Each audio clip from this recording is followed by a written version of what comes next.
final game of the day. OpTic Gaming taking on Golden Guardians. We're going to start really quick with the starting lineups for both these sides. Selecting the blue side. Better be really quick. It's going to be great. OpTic Gaming. The top lane is Zig in the jungle, Katie. Power people in the mid lane. Arrow in the bottom lane. And along to elimination coach Zebutine. And that is the lineup of OpTic Gaming. Woo! That was really quick, Frank. I'm glad. I'm not going to do it really quick. I think Golden Guardians deserve their time. On the red side, in the top lane, it is Lorlo. In the jungle, Contracts. In mid is High. Bottom lane, definitely support Matt and Coach Tyler now. That was nicely done there. So let's talk about Golden Guardians, the very first for this one. They have an opportunity to break out of 10th place.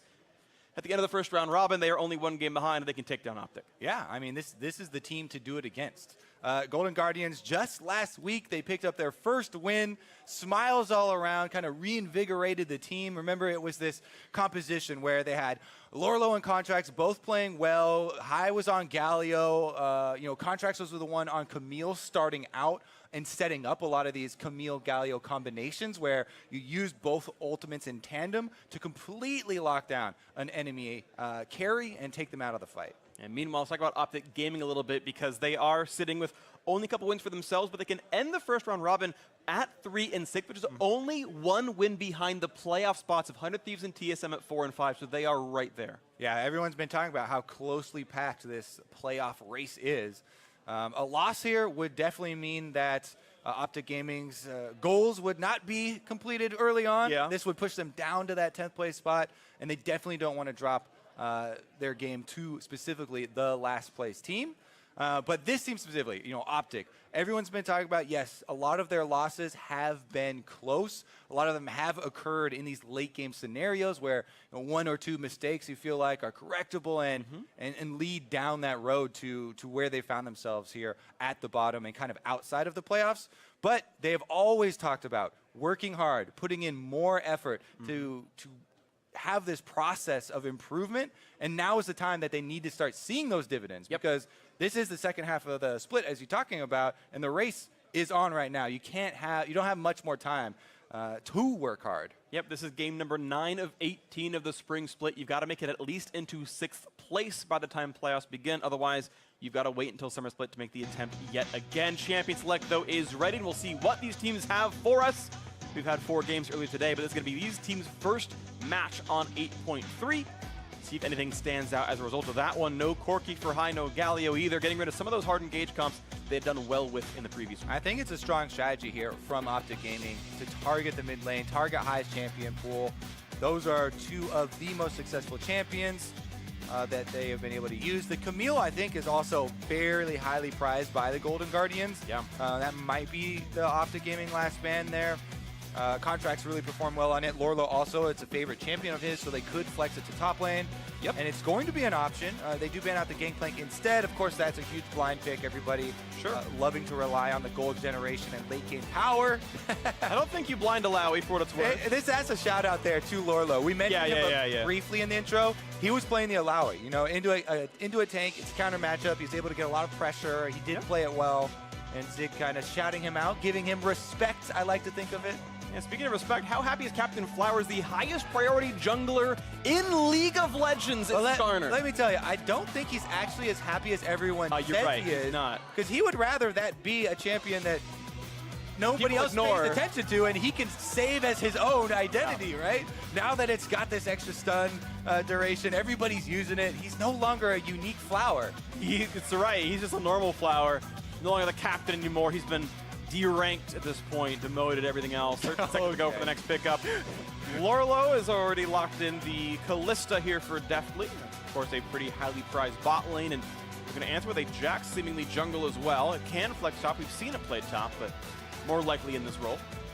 To me, also, as a Skarner, if you early pick that, Callista is one of the most annoying AD carries to deal with. Yes, Tristana is more annoying, but Callista is also very difficult to get your stinger on because of her support ultimate. That's always going to provide that knock-up, and then you've got a support to deal with that you have to get through. But also the constant hopping around makes her very hard to pin down. Meanwhile, some more very standard lock-ins here from OpTic's side. Interestingly, they are going to blind the Gnar, and a pretty common counterpick to that champion is Camille, so one of those highly prized fighters that Lolo's been playing. More and more the effort has been putting him on carries for himself, and he gets to pick the champion. So OpTic, knowing the champ's coming in, They're like, yeah, it's okay. We'll still play the matchup. Is it going to go for the blind Gnar? And it's also a very, very viable jungle champion. We already mentioned how Contracts had a great game last time around on it. That was in large part due to comboing with Galio, but even just the individual mechanics he displayed on the champion, it could be a very valuable flex pick here.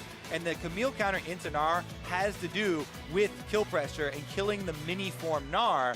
That can come from the jungle as well.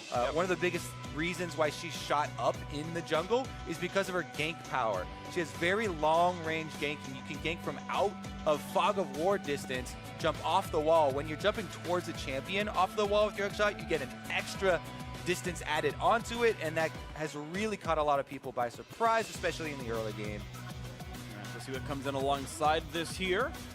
What's going to pair with Kalista in the bot lane? What's going to go into the mid lane? Of course, similar ideas here on the other side of the mid lane are also needed for Power of Evil of OpTic, as well as their bot lane marksman for Arrow. I do like that Twitch is available. I think it's still one of his very best champions here, and I think it suits the squad very well. Talia looks like it's going to be the blind mid lane for Golden Guardians. They'll lock this one in, meaning that they will wait on the support pick until the comps are locked. Yeah, we would assume that it is a Jungle Jax and a top lane Camille, and these are going to be pretty standard lineups for everybody. Yeah. But it will also depend on here what Power of Evil goes with. Sometimes he can throw some crazy pick into the mix, but Orianna is available for him, and that has been fairly standard for him. Could add some speed up for Skarner. Oh! Arrow! The Arrow Draven! Oh, exciting! Draven comes through for Arrow. This is going to be a fun one with Braum. That's a lot of power to fight in the bot lane. We'll see the Skarner ganks come in as well. And Victor in the mid lane. I love watching OpTic Gaming. They do cool stuff. Yeah, so Jat has loved Victor for a long time. And I recently reignited his passion for the champion. I like Matt's face. He's just like, wait, what is this going? What is those last two picks? He's like furrowing his brow. Please continue. Alistair comes in for Matt. Jat loves Victor. Kobe, as you were saying.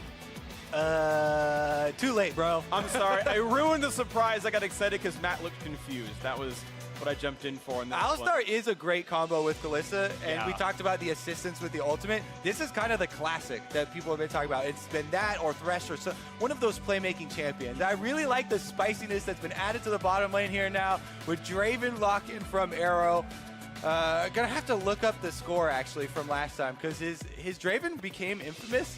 And I'm trying to recall if it was for good or bad reasons. Well, shout out Tom Searboss just told me in my headset, Arrow's Draven is famously bad, I think. So, but he has confidence in it. I'm excited to see what comes out here. We've had very few Victor games this season. I do want to point out Victor got buffs at 8.3. He has a much greater shield on his Q as soon as you get the augment picked up, and he has a lower cooldown on his ultimate. All people have discovered you can go Fleet Footwork Victor, now that Fleet has a very high AP ratio on it, and you play high kiting semi-tank Victor. I don't know if that will be the build, but it's the build I've seen most frequently for the champion now. Yeah, that build comes from Dunn. He is the Victor high elo player. Yeah. Champion. And you know Pee-wee had to play against him. He got rank 1 and so did you very recently. I had to even play against him. See, you're high elo too. I'm not good enough to play against Dunn. You two are. And I want to see what Pee-wee brings out here. Will it be Iceborne Gauntlet plus Abyssal Mask Victor with Fleet Footwork? Spoiler, it is Fleet Footwork.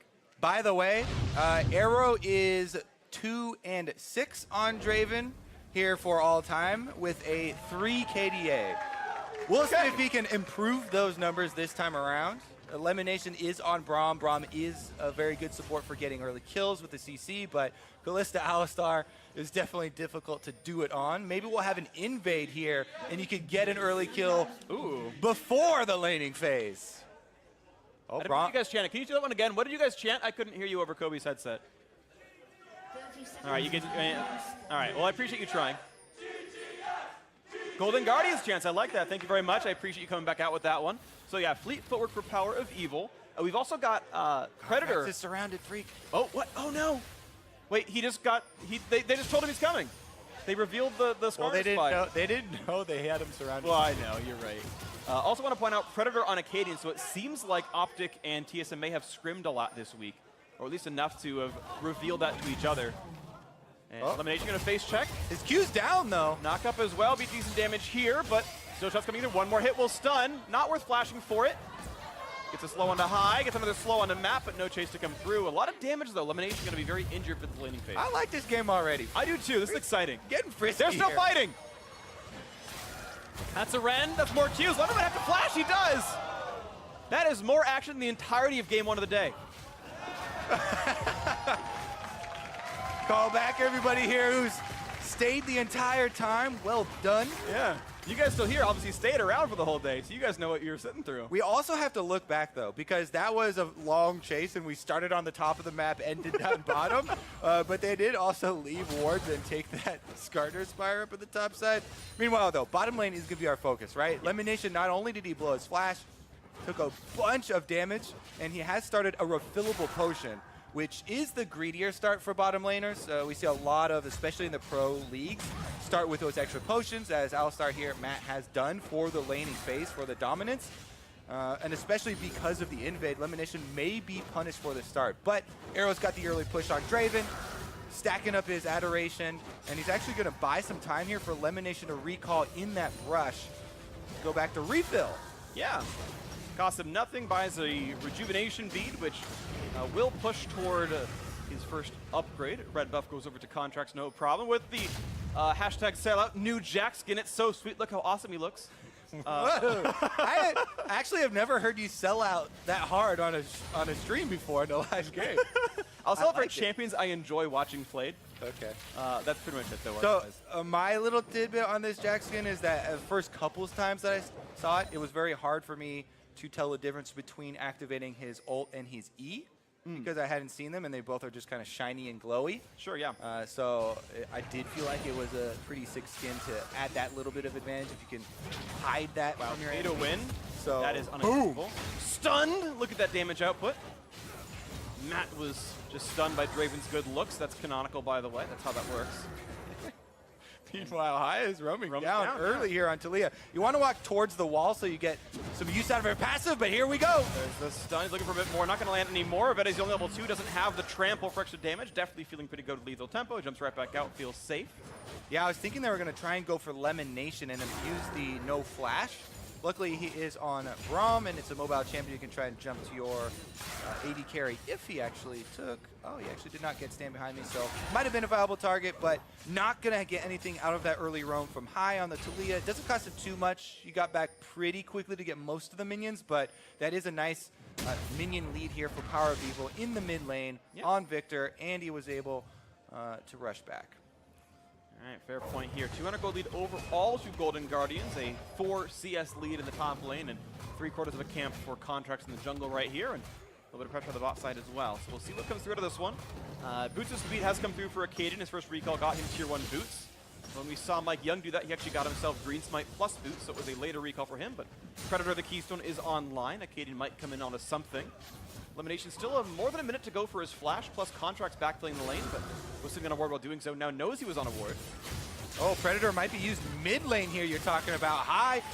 Has a flash away from the would-be stun. Also burns summon heal for movement speed, but Akaden's still on the chase. He's a very quick Scorpion. Gonna land the stun flash for the damage. No way out for High. The Predator gets first blood for Power of Evil. And the prey falls easily there as OpTic are able to convert on the first blood.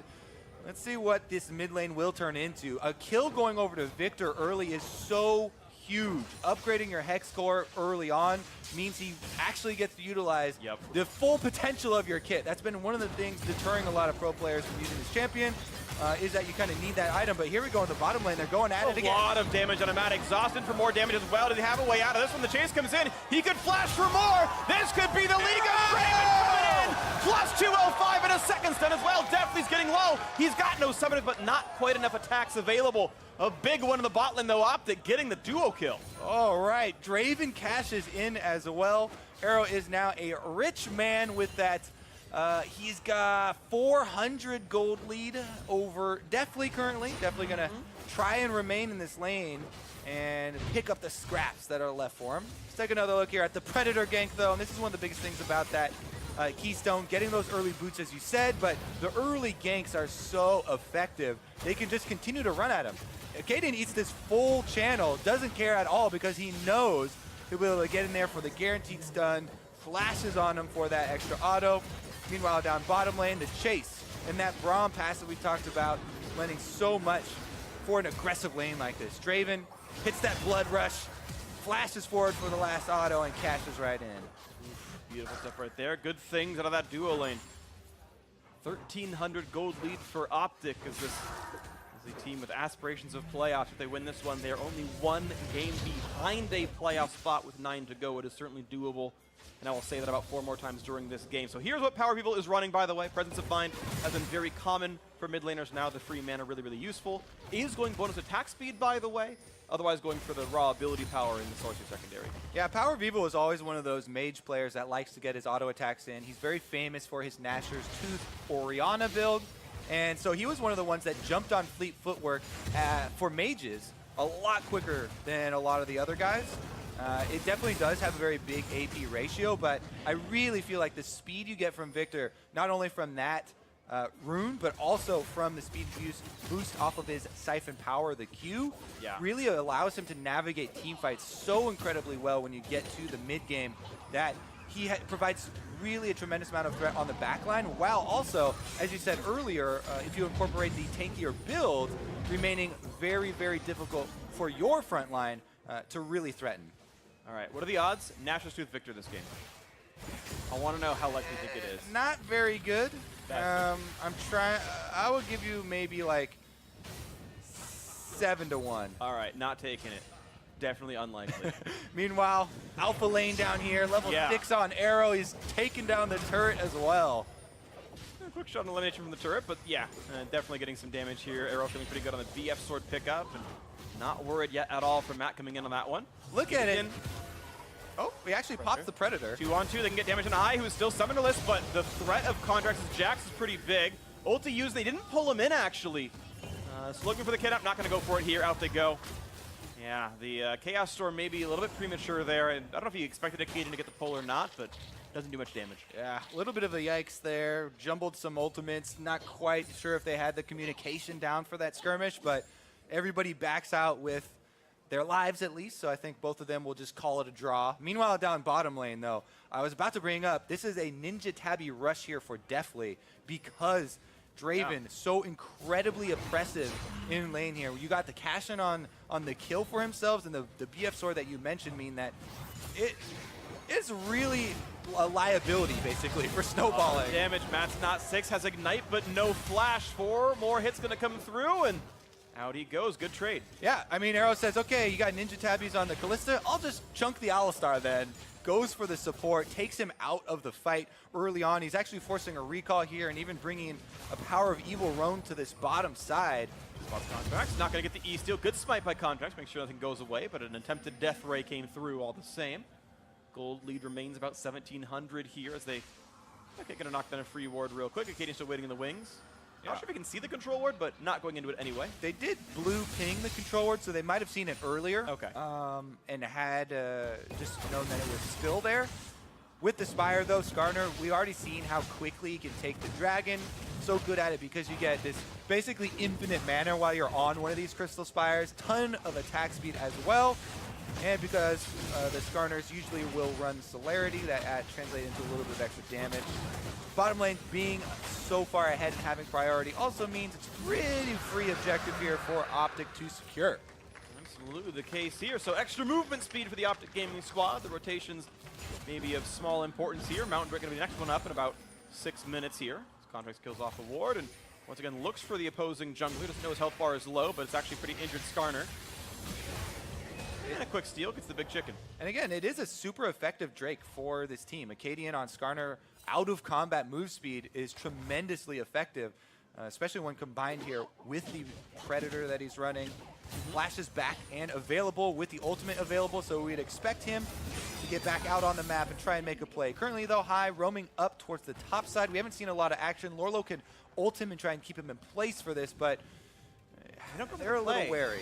Yeah, and Skarner wasn't really nearby. They theoretically could have gone for the play. I don't know if they were afraid of getting a counter gank or something coming through, but they do not pull the trigger. Acadian going to come back up, actually get spotted by the ward, and we'll get a Scuttle Crab to make his top laner feel safe in the future. Jack's still around top side, but Lorlo taking a very defensive recall. You can see him above the Krugs back there. Going to lose part of this wave as it gets shoved in. Yeah, OpTic Gaming just feel like they have complete control of this game. they've neutralized a lot of the possible playmaking tools that Golden Guardians would have. You know, bottom lane Kalista Alistar, they've gone completely defensive here. Even after level 6, where you're usually like, ooh, Kalista Alistar, so much playmaking. They're so far behind.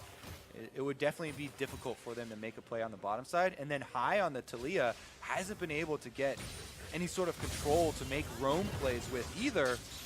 So it feels like, you know, OpTic Gaming get their choice of where to activate. Yeah. And it looks like Predator was used there from Acadian a little bit ago, so he doesn't have the nothing dive to just potential. Yet. No. Do want to point out, Power People got all the way to perfect hex core without any issues at all. Got that on pretty safe recall. The first blood obviously helping, but now he's in that power mode. So now we get to see where the build actually diverges, what he's going to buy next. I'm curious to see what it's going to be. With all these roams too, or I mean all these wards, the roam plays have been spotted out. There we go. So a little action here. PoE flashes away, puts on the KO from lots of damage. They're going to just knock down Contract 2-on-2. Not going to find the knock-up, and Camille turns back as well. So now Acadian finds the slow, finds the stun. No, it's going to be a flash out from high. And that would have been a kill if he didn't flash away from the auto attack. So out he goes, but another fight won by OpTic. Yeah, so I was talking about with all the wards, they see this roam play in action. Even though Golden Guardians know they have an extra member in Lorlo roaming down, they made the play too early. Lands at least some of the ability. That's going to be the kill on a high. Nice shot comes through. Doesn't need the Q. Summoner's Burn, the kill comes down. That's going to be maybe first turret in the mid lane. It's getting low. Yeah, this one is turning into a smashing here. Acadian did such a good job on that Skarner, even after he had activated his Predator, so they knew that he was on this quadrant of the map. They had seen it pop up over their heads. He lies in wait on the Spire, in the brush, just for the timing for the counter gank, and that has resulted in what we just saw. Tower going down, that's first turret bonus gold, so OpTic Gaming really starting to surge. Really well for themselves. Watch the fight again as Condrax more or less face checks into this. Yeah, and remember, this is where he's Power of Evil baiting them over to the brush that's got the Scorpion inside. Acadian waits just till the last second there of the stun from the gravity field, uses his ult to drag him back in, secure the kill. Very nicely done. They also got the flash down, so then for the dive, no flash available on this Taliyah, and Lemonation, even though he flashes and misses the Q, he's got another one in there. Yep. In the cards there, uses the ultimate, nails him with that one. Targeted flow is good enough, worth definitely using these off for that kill. Ex-teammates there, actually. Yeah. Lemonation gets a cheeky kill onto High, former captain. Absolutely. Played together in Cloud9 as well as FlyQuest. They've all found new teams themselves this year, and now an attempted play in the bot lane. They're going to almost find Arrow Knight's flash for the knockup, pulling him back in as well. This could be a very dead Draven. He is shut down, taken away. Signal going to come through, a nice headbutt, and the rend means 2 kills in for Deftly. Very nice move here from Golden Guardians. They do not lose their hope. Make a big play on the bottom side, and this is what they need to get back into this game. They should be able to get some turret gold off of the bottom, and even though it might be a trade, that is just fine if you're this far behind in the early game. It's so much better to make a proactive play like that, get a couple of kills, start trading some of these objectives so you can really stabilize. So good pickup there, and we'll see if they're able to finish off this turret in time. Should be able to do it. Seems likely. The top is going to be traded here, so it should be a 2-to-1 turret score. Solo gold given over to Zig in the top side, it looks like. Acadian tagged it for a second, then walked away, so extra money on this Gnar to help his 1v1. Looks like Rift Herald being attacked as well by the OpTic top side duo. There we go, bottom lane will finally fall. I think smart by Golden Guardians to stay, and actually, Contract might find himself another kill as Lemonation a little bit alone on this one. Gonna run out of health pretty rapidly, puts the ulti down, buys a few more seconds, but Rend should secure the kill and definitely finds his 3rd in a row. Lemonation throwing away his life. Golden Guardians now playing very well around the bottom side. Contracts returns to this Kalista lane. Deftly is 3 kills Kalista, and he had been CSing just fine in the lane, despite Arrow grabbing the kill early on. So this Kalista is going to be the way for Golden Guardians to get back into this game. They have to play around Deftly. We're going to take a look at the cooldown on his ultimate. Once this is back and available, expect them to make the play. See if they can find the next one in right here. Infinity Edge rush through for Arrow. Lots of damage output for him. Zerkree's in as well. I so often see Dravens, especially if you get an early cash-in, rush for the Bloodthirster, because it makes you this machine that is so difficult, to get any damage through, and Draven can just kind of stand there and lifesteal tank. Take the trades because he can lifesteal tank you, and as long as he's grabbing axes, has the bigger chunk. But the does make him less Q reliant if the team fight's moving around a lot. He's got a flash crowd control and stuff. He's got the follow-up damage since the Q bonus wouldn't crit. It is an interesting choice all the same, and theoretically good DPS. He doesn't need the lifesteal. That's going to be a pretty dead turret, and whoever summoned it should get the last hit and the local gold out of that one as they move down towards this Drake, and should have no problems grabbing it as well. Stands by the Spire means the axes almost can go nowhere, and they're very easy to grab. There's the hit, 2 Drakes in a row, and even the local gold to Acadian as well, courtesy of Shelly. A lot going right for OpTic, even though they did make those mistakes in the bottom lane earlier. All right, let's see if they can secure some more vision for themselves so that those mistakes will become fewer. Right now, they're working their way into the jungle. Pretty decent job here, especially on the top side, laying down the control wards, trying to get some of the deeper vision past the camps even, through to the Raptor Bush, and Power of Evil farming their own jungle, actually, while Acadian's coming back out, and he'll just have to deal with... Oh, he leaves it for him. Nope. Have you seen? Yeah, like that? Yeah, he smited it. I would do the same, honestly. You would? That's fair. It is the most tilting thing. Later in the game, especially when you're losing, your teammates will default to farming your camps, but sometimes they'll see you coming and be like, oh, I guess I shouldn't have done that, you know, because you have the jungle item and you can get, you know, bonus catch-up experience and stuff. Then they'll walk away, which causes the camp to leash and delay. Follows them around the map. Yeah, it'll cause it to delay because it has to go all the way back, regenerate, and you end up both losing more time. Yeah. It's tilting. Well, he smited it and he got it. Nice knockback onto Acadian. Actually gets pretty low. Now the headbutt pulverized means the front line under attack. Nice knockout for Lemonation, but still chasing on towards this Skarner. And they get the kill. Matt gets it in a 4-4 kill game as TP is canceled. Exactly. They play around the Kalista ultimate. Deftly here. Able to go in. Level 11 Kalista. He's got the kills. And Golden Guardian strike back again. Wow, big stuff out of this one as Lorla just kills away some more minions in the mid lane. Guardians only down 2,000. This is certainly within reach for them, and suddenly they found Matt. Does not have his ultimate available, so slow is a really big deal. Elimination finds it as well. That should be a kill. Power of Evil grabs it with a Lich Bane item. A lot of pressure on that Q now, and now the fight continues as Zig is in a dangerous location, cannot escape, jumps the wall, flashes over the chase. He goes the wrong way. The flash, though, will finally give Lorlo the 5th kill of the team. Yeah, High missed quite a few abilities there, which causes Lorlo to burn his flash. They might be feeling that cooldown later, but it is another pickoff for them. Even though Matt did go down to OpTic on the top side, the kills, scattered kills coming through for Golden Guardians is what they would like this game to turn into at the moment. Yeah. They want to make use of you know, the mobility that they have. Kalista, Talia, they make a lot better plays when the map is spread out and you're just side lane skirmishes. Absolutely agree, and they probably need to hide away if they don't get the instant pick on Power of Evil, who is very high damage right now, a lot of mobility. Lich Bane gives move speed, obviously. Yeah, he's not going with the tank build there. No, he is going the high damage build. Sorp Shoe's even in as well, which I find a bit interesting.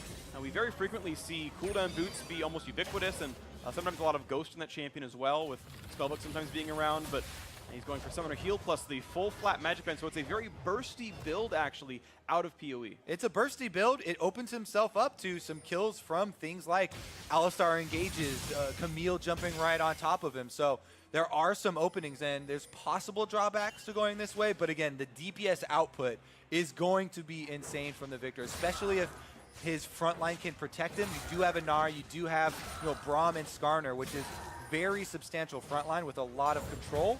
If they can allow him to get his autos off between the spells, this is going to be a huge DPS output for the team.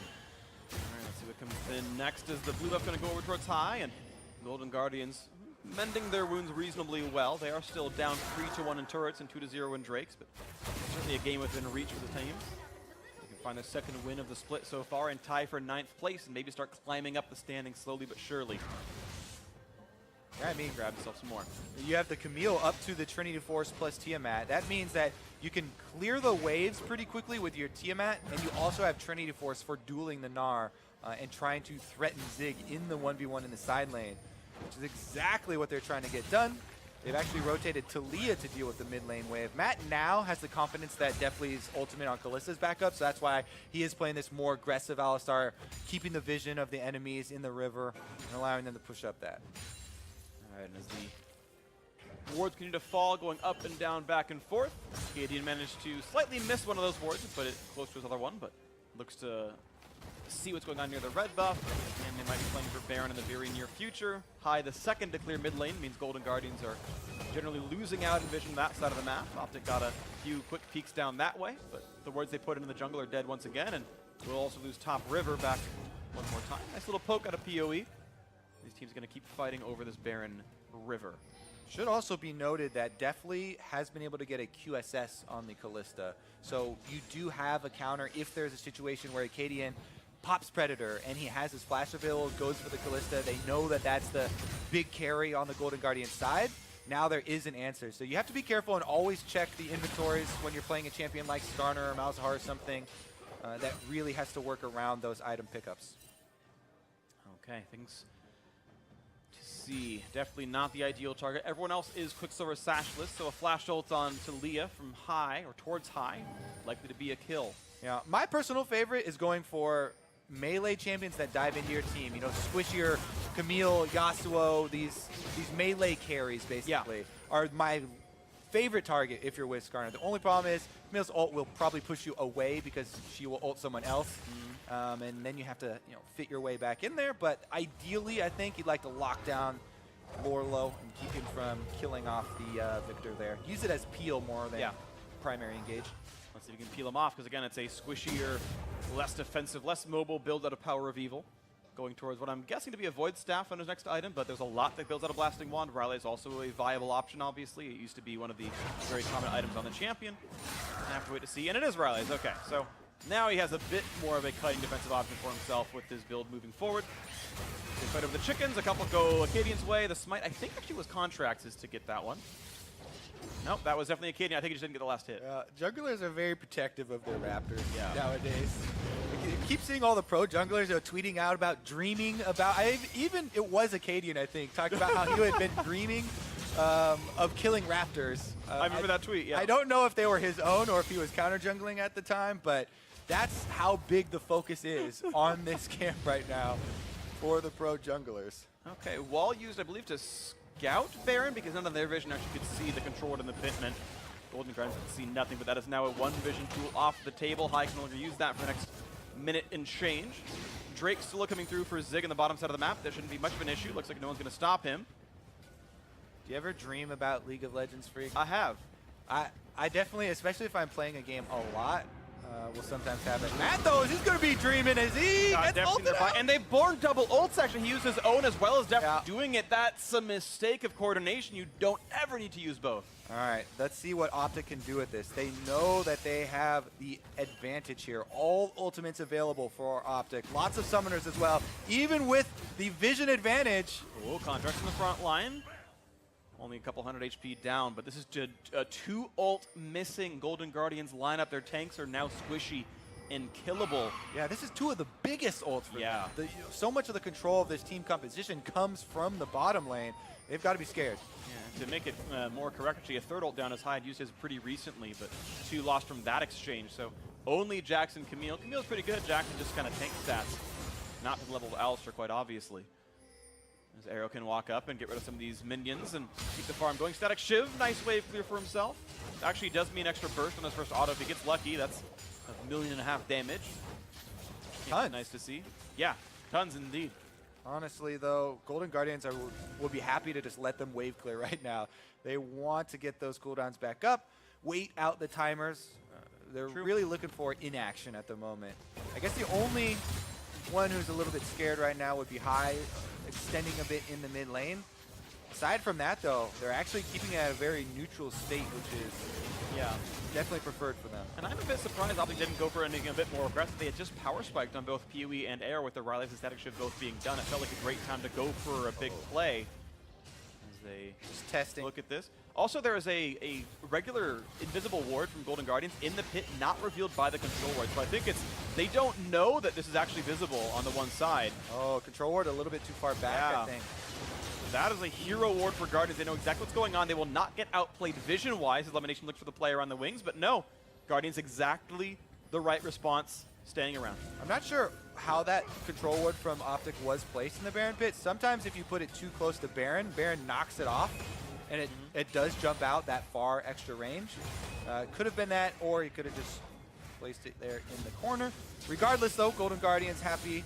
They didn't have to overextend. Look for the stun. They found PoE. The Squishy gets the flash away and stays alive. They've peeled the front line, and Arrow gets a shutdown on the contracts. Now the dive in for Camille. Can they find this Golden Guardians? Definitely no shutdown. A second kill for Arrow. The fight continues as the Victor does indeed fall, but a third one comes in. 3 for the Draven. Another one for the Gnar. It will not be the Penta. It does get denied. The stopwatch used just to buy 2.5 seconds. Matt will fall. A quadra for Draven. Zig is a scumbag, but it does mean Baron goes cleanly to OpTic. Arrow will definitely be improving on his Draven numbers after this game, as OpTic claim the Baron, and there are quite a few turrets up for them to take after this. So this could be one of those bigger Baron power plays you see. 3 secondary turrets are available after they reset on the base. The idea here from Golden Guardians, you can definitely tell, obviously, is to go for this high DPS, squishier Victor immediately. And they do sacrifice the Jax. Contracts gets popped very quickly.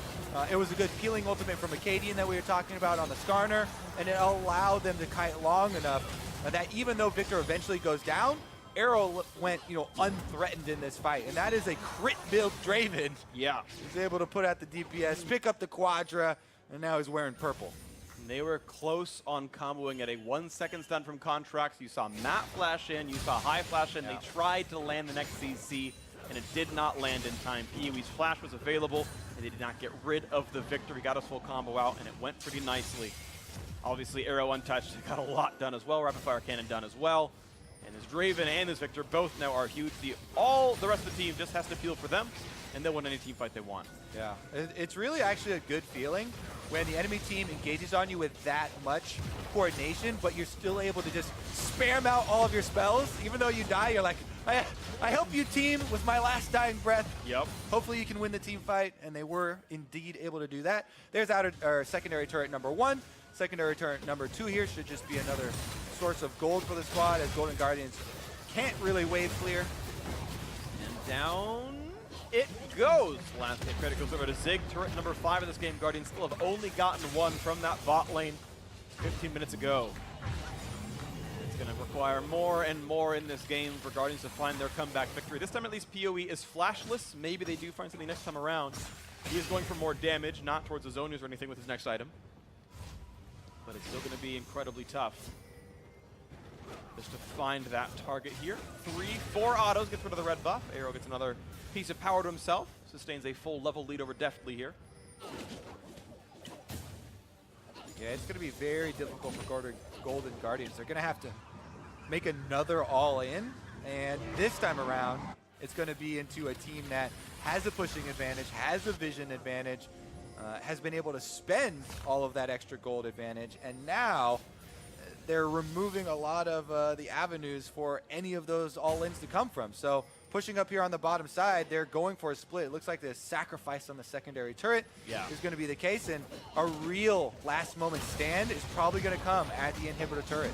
That's going to be where the defense is going to be held. 40 seconds left on the Baron buff. Late timeout by the time they go for the real siege in earnest, but they are walking forward. Well, a little bit of a lone time top lane, knocks down top outer, number 2 for Golden Guardians, and this plus 1 more wave can be sent into the bot lane. As some damage dealt right here. And the wall going to come in to force the retreat. They've actually sequestered out Acadian, who does have flash. Doesn't yet burn a lot of damage on definitely now Matt in the front line. Pops Zonal, stays alive, then gets pulsed right back in by the Callista and chooses maybe not to keep fighting. And that means a few more autos will knock down the turret, and it does indeed drop out. And they're inside the base. Inhibitor should be next. Mid lane minions are already pushing, so OpTic can just go to mid lane, take down Inhibitor turret number 2 here. Looks like they're going to fully reset and go for the Drake instead, though. Baron buff has just timed out, so they wouldn't have that extra advantage for the push. Looks like without that, they're not going to overextend. No condos on the Drake shouldn't be a problem for OpTic Gaming. I want to point out what PoE just built, by the way. He actually went for an Archangel Staff as his 4th major item. It is not too hard to stack up. You get 8 mana per charge, and considering his shield has now a gigantic mana ratio attached to it. It's a bunch of AP, a bunch of mana. That's what the shield scales off of. And he's got so much mana because of what the build looks like for Victor. It's a really efficient AP and tank item. Not even counting the Seraph's active when it combines. So I hadn't thought of that being the build, but it does make a lot of sense. Yeah, even though he was able to put out all his spells and die last time, he's like, you know what? I'm not going to die anymore. get a Yep. little bit of extra tankiness in there. Yep. It still, as you said, though, is so effective for his DPS as well. All around great pickup, and we'll see what OpTic can actually do with that as they reset. Super minions, of course, will be on the bottom side, so they could even have Zig head up top instead with his teleport, get that into position, and let the minions do the work on bottom, while the rest of the squad just coordinates around mid. Because all OpTic are worried about is some sort of fog of war play where somebody gets surprised and immediately jumped on, CC down, and some sort of surprise play. If they're able to group up ahead of time, and they should feel very, very confident. Okay, next up, clear out the jungle, get all the gold, get all the XP, play for the next objective. 2 minutes in, looks like. Get all the minion waves where you need to go. Lord Dominus Regards done as well for Arrow. Very good tank killer now with this build. Only 3 major offensive items for Deathly, so he's a full item behind. That's what gold will do for you. Oh, it's going to be Lola looking for a play. Can't find Zig, though, out of range for that one. Over the wall, actually, and just walks and hops and skips away. Zig, no problem. Well, that was a lot used, actually, and now that gives priority to OpTic Gaming. They should be able to run up mid lane with this minion wave. I don't know. They stopped for the Skarner Spire. Power of Evil went straight for it, but Looks like the Jack done. That won't go for it. Damage on him. Predator popped as well by Skarner, runs back and forth very, very quickly. A lot of burst on that one. You can see the Q laser. yeah, they could have killed the turret on that wave if everyone had gone straight there, but I don't think it's going to end up mattering. They just kill it on the next wave. Golden Guardians with a slight opening. Yeah, gotta see what happens. They gotta knock back on Acadian, but he's very tanky and there's no follow-up yet available. Camille waiting in the wings. Lorlo might look for the play. Only ult they're missing is Hive, and it's not that much of a combat ability. Can matter in fights, but not always. Brandwin's Omen done for Zig, so he's pretty tanky as a frontline tank. Deal with Deathly a bit more easily. No MR on him. Well, okay, he's got a Spectroscope, but that's it, so theoretically High can do okay. The rest of the team pretty much auto attackers here, mostly physical damage. All right, this should be the last of this turret. Acadian ready to go in. See if he activates Predator for this one. Turret actually just gets powered down, and Golden Guardians slowly running out of defenses. And I actually like they've been able to actually knock down part of the base without the Baron spawning yet. They just with their gold lead said, yeah, we can push you off the map, take down mid lane, inhib turret. Now playing for an attempted bush snipe. And Nation. I think the Golden Guardians will probably poke around and just go for the fight. They don't have one of those team comps where you can just rely on super late game and say, hey, we're going to outscale. They have to come up with some sort of creative play. Looking for this one, maybe a slow onto Matt. He's going to look for the engage. A flash early from PoE. He thought he was maybe going to be in a flash head, but pulverized range. But as Summoner Spell down, now PoE is a viable target for the Golden Guardians comeback. That is interesting here. Maybe they will play with a bit more caution now, because that is a very important Summoner Spell. Still, though, the lead is so giant. Oh, yeah. At the You need a minor miracle. Archangel Staff more than half stacked already. PoE, 475 bonus on that one, so Seraph's not long away. And he'll be super tanky. You can see how big his shields are. This is a vision wall, by the way, from High. Just using Talia to make sure they aren't burning down the Baron quite yet. Matt actually, Predator's up! Down a half HP, gonna buy some time against Acadian, but still wants to find someone. The next QSS, and Connor gets out for that one. Ulti as well from Kalista. Goes to knock up yet again, but he's gonna have to flash away. One more hit will kill him. They don't quite find the shot right there on elimination. A bit of a dangerous spot. And on the bot side of the fight, we have this one as well as Contracts. Lorlo trying to run away on this side of this one. Is High gonna try to zone for the squad? Is Lorlo still running. Acadian knocked back, and now we re-engage the top side of this one. Little jump for Contracts, but no kills either side. Health bar so much higher, though, on the side of OpTic. All right, a little bit of a scattered fight there, but nobody goes down as the bottom side is able to kite away into the jungle. That is very far away from Baron, though. And this means OpTic Gaming should be able to get the prize, even though nobody has died. A lot of damage coming through, and the Jack's pretty far away. Nothing in range at all to steal. Quick smite comes through, and OpTic secure yet another Baron. Their gold lead's still above 10,000. Yep, with exposed inhibitors, this should be OpTic purchasing and going to finish the game. Take a look here at the Elder Dragon, though. 55 seconds might throw a little wrinkle into this one. It's a really powerful Elder Dragon. I would definitely wait and pick it up if I was OpTic here to secure the victory. It's okay to pause 40 seconds to get an incredibly powerful objective. Especially considering you would be forcing Golden Guardians to come to you out onto the middle of the map where they can actually try and chase them down. Yep. It's all over but the crying. This would be one of those miraculous comebacks if Golden Guardians could stop this from happening now, but it seems like they're poised to go 1-8 in the first round robin, and OpTic will be only one win behind a playoff spot halfway through the spring split. Seem proven to continue for this squad. They were close in so many of these games. Zig just going to manicure the minion waves. TP is up. Elder Dragon in 10 seconds. If you're trying to look for very small openings here for Golden Guardians, an exhausted Zig in mini-Gnar form would be one of the only little advantages you can look for here. The Elder Dragon's up, and Zig cannot charge up the Rage Gnar bar for, I believe it goes down as you level, so I'll just...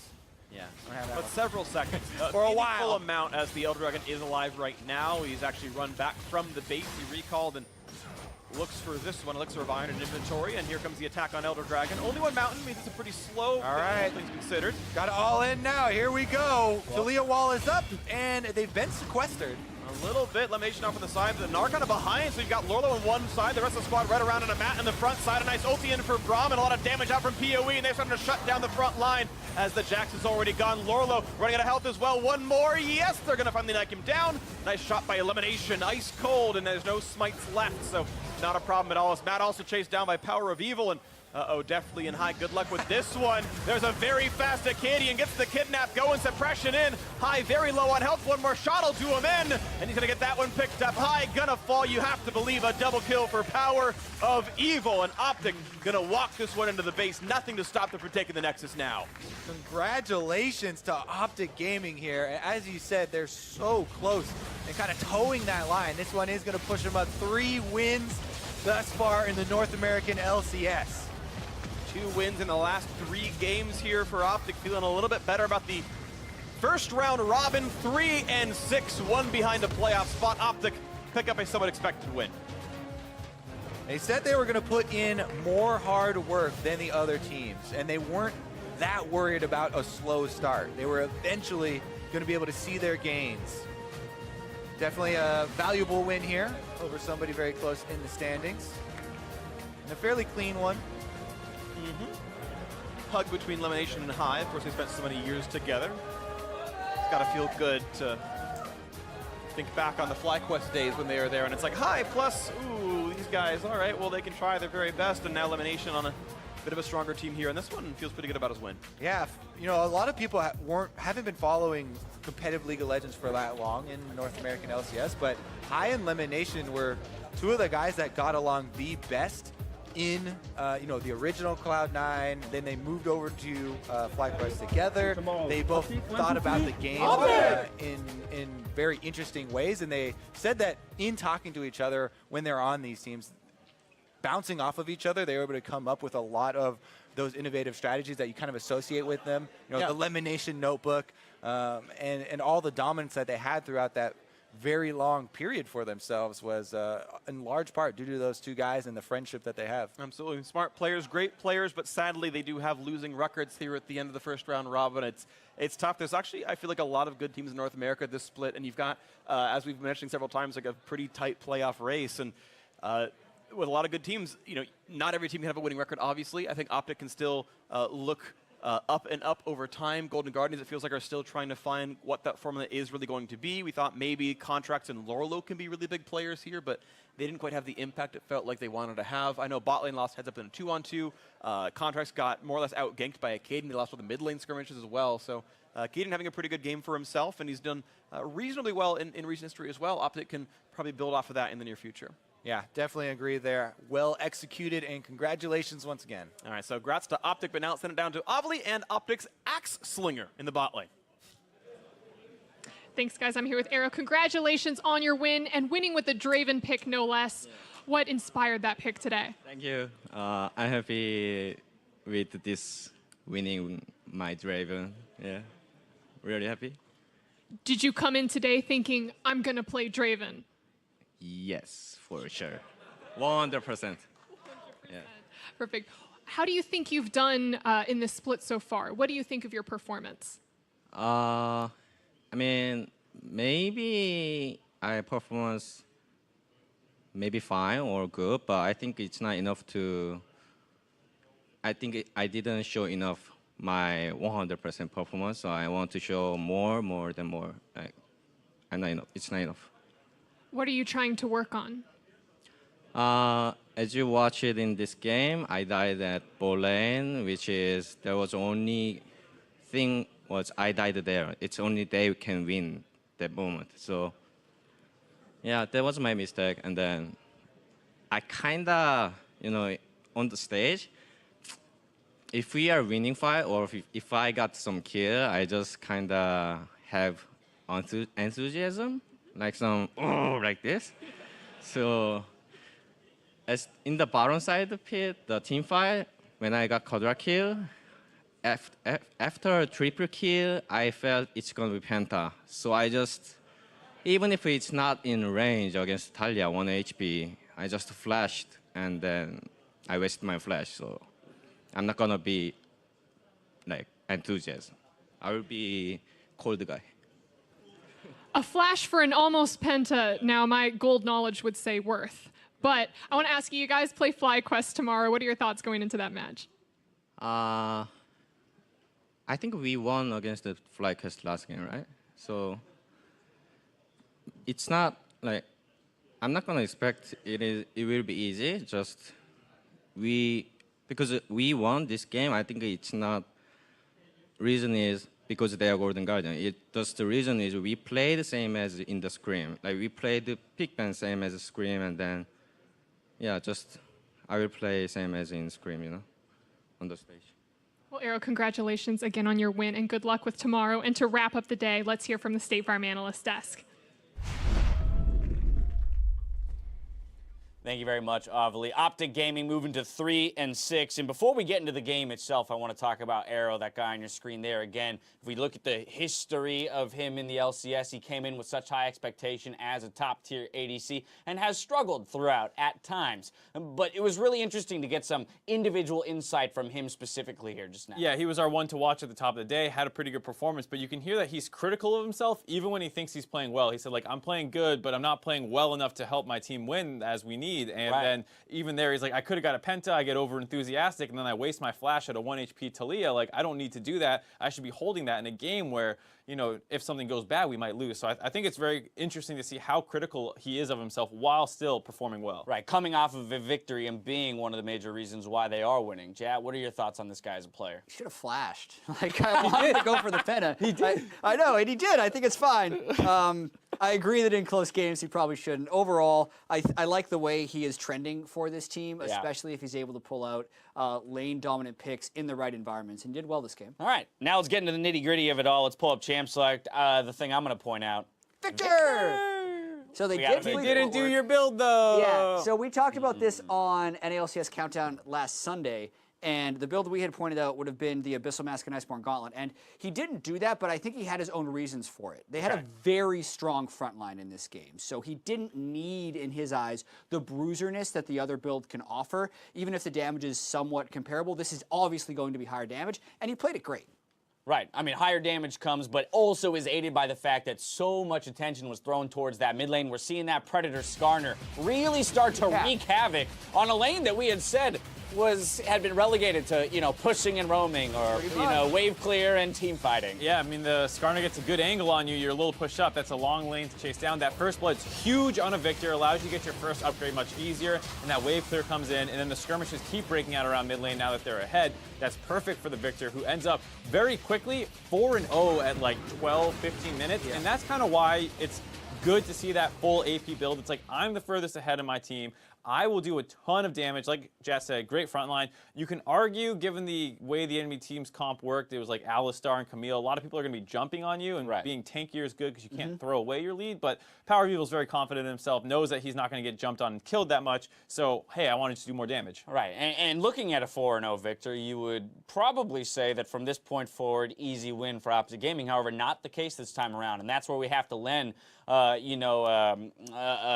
tip of the hat to Golden Guardians for some of the moves that they made throughout that mid-game to keep themselves in it, particularly here in the bot lane. And you heard Arrow saying that, like, he knew that this was the only play the enemy team can make. Their mid lane is destroyed. Their top lane's a losing matchup. They have engaged tools in the bot lane. Arrow was like, this is what they need to do. He kind of knew it was coming. And you have to say, like you said, congrats for Golden Guardians for finding the one play that they can really look for in that part of the game. Right, got definitely off the ground, kept it close from that point forward, pushes us to 26 minutes. That quadra kill for Arrow, almost getting the Penta, but they lit the Baron afterwards. Yeah, and a lot of this fight was all about Golden Guardians trying to kill Victor. So you can see them really just going all in through the Chaos Storm that nearly kills Deathly. The hit there from Arrow was the last hit. And then when they finally do bring down Power of Evil, they've used all their CDs, and it doesn't mean there's not an axe-spinning Draven with Infinity Edge crushing through the rest of his team. Is able to pick up the Quadra after that stopwatch, but oh so close to the pentakill. Yep, flashed in, still in the range of the Alistar, gets pulved up, so a little unfortunate, but there you see the gold graph kind of balloons up after that. Right. And these are the two kind of focal points, of course, that we keep talking about with OpTic is Power of Evil and Arrow, huge late game threats. When they both get ahead like this, it's kind of damned if you do, damned if you don't. Kill the Victor because he's a monster threat, and then there's, like you said, this Draven running around. Yeah, and I do think Zig had one of his best games this split, even though it was unnoticed, because they blind picked a Gnar into a Camille, which is something that Golden Guardians has found success with, and that wasn't a factor at all. Right. Like, you were never worried about that counter matchup. But I know Zig, he talked about it on OpTic's documentary series Recall. He'd been struggling a lot, reading a lot of Reddit comments, even though he knows he shouldn't, getting down on himself, and was trying to just refocus on his own play. And I think he had a strong step towards being on par with other top laners in the LCS with this game. A solid win for OpTic Gaming, moves them to 3-6, now tied up with FlyQuest in the standings. But for today's games, let's go ahead and take a look at the players who were crucial in making the wins happen. Today's POGs are Xmithy, Phoenix, Svenskeren, Febivin, and Power of Evil. Really looking forward at Phoenix. He's a guy who's been stepping up a ton for this team. Everyone knows Huni, everyone knows Dardoch at this point, but he's really the third guy that's allowing this team to snowball their victories so impressively. His Zoe has been fantastic. Sometimes doesn't look like the cleanest thing in the world, but his sleeps are so accurate, and as you saw that game, didn't even need them. Yeah, we started today with NALCS Countdown having the overreaction of mid lane being irrelevant. 3 mid laners on the OP5. We did say it was an overreaction, but there were more ganks mid today.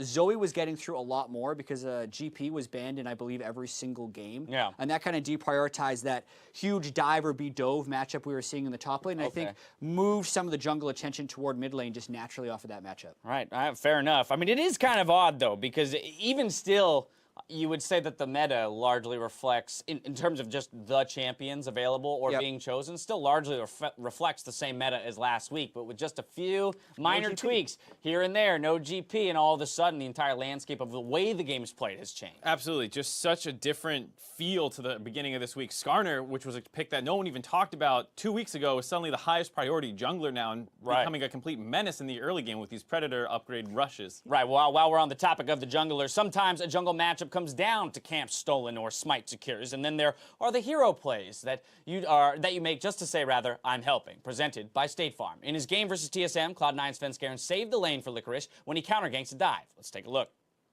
God, that was pretty sweet. Oh my word! They said turret, what turret? My goggles, they see nothing! And they may not see a Licorice anymore! He gets away, Svenskeren at the last second! What a play by Svenskeren! I'm burning this here. Oh. Oh! Shut around.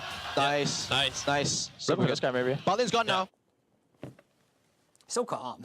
Yeah, he's like, So I got you. Try to run. You know, Turn it around. They're done. We stunned him in the turret. It's over. I mean, amazingly calm. Yeah, amazingly calm for the sliver of health. Yeah, I'm actually what was the actual It might have been the kind of thing where it's like, I assume he's dead, so I'm not even going to panic about it. Like, Maybe it was more that, right? You've accepted shocked. the fate of the situation, and then all of a sudden it turns out differently. That was also the revenge game for Svenskeren against TSM. Like, I'm shocked that he was so calm after all that. Right, I'd be I've seen screaming. so many other people just like slamming their hands down, 8-1. swearing. They're used to winning now. That's more what it is. That's what it is. Business They're as used to usual. winning. All right, let's close out the day by looking at the standings. Cloud9 and Echo Fox, they maintain first place at the halfway point of the split, while Clutch Gaming pull away with sole possession of 4th.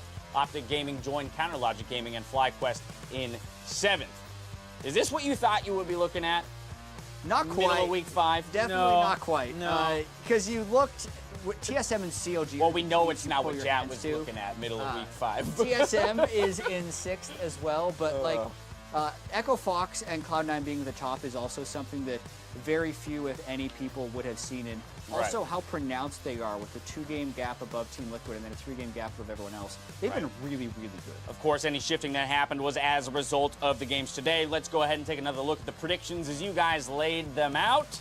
4-1. Wow. Not bad. 4-1, yeah. Clutch Gaming is the one we misfired on, and support play, I don't think, was super good in that game, but mainly just Fly's champion pool getting attacked so well was key to Clutch Gaming's victory. Yeah, and it's funny, people are always like, well, why don't you change things up and try and be different to make up some ground on Jet? And it's like, because I don't want to make them wrong and end up further behind. Right, But clutch, you could have gotten 5-0 today. I could have gotten 5-0 So today. the point remains. You could always be perfect. Yeah, why didn't Why you? do we people not make perfect? mistakes in life? I don't get it. Guy. I don't understand. Anyway, we return tomorrow, and I cannot hammer this enough. The NALCS. The alarm. Hey, guys, pay attention to this one. There it is. All right, just find that. Scrub for that in the VOD. All right, the NALCS countdown kicks off with our new start time at 11:30 a.m. Pacific with Game 1 of Clutch Gaming versus TSM starting at noon. But hey, tune in at 11:30 because we're awesome. Yeah. Team Liquid and Golden Guardians, they'll play shortly after. Then Kobe, Sven, and Mithy will be bringing you Game 3, Echo Fox versus Cloud9 from the NALCS Lounge on Riot Games 2. We said it before, but I will say it again. Mithy is one of the most intelligent players I've ever spoken to. His ability to verbalize why it is you make decisions as a pro player or what his thinking is behind a play astounds me. So I would definitely recommend tuning in for that. That Game 3, so many things are moving towards that. Not only will it be a definitive first place, it is the 2 definitive first places after the first round, but immediately getting a rematch. Like, whoever wins that is front runner for first seed. There you have it. Now for myself, the cast of the entire live broadcast crew, thank you for watching, and we'll see you tomorrow for more of the NALCS. Good night.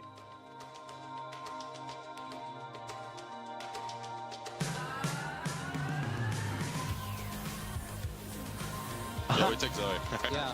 Oh, wow. Way to fear ban my Zach, bro. Yeah. That paddle star distance, that's a one-shot on Apple. And he almost killed the AD carry. Blind, flash down. Stun, he got stun. Hey, Sidronny, come back to us. I need help, guys. I'm on help, come here. Yeah, okay, nice on their back. The stopwatch used just to buy 2.5 seconds. Matt will fall in. Quadra for Draven. High, very low on health. One more shot will do him in. And he's going to get that one picked up high. Gonna fall. You have to believe a double kill for Power. Looking out, not his way in. Shockwave finds Brutal. Nearly takes him out. The snipe. Apollo gets him. All right. Hey, that was actually pretty good. So many free shots for the whole team just when one person gets drowsy.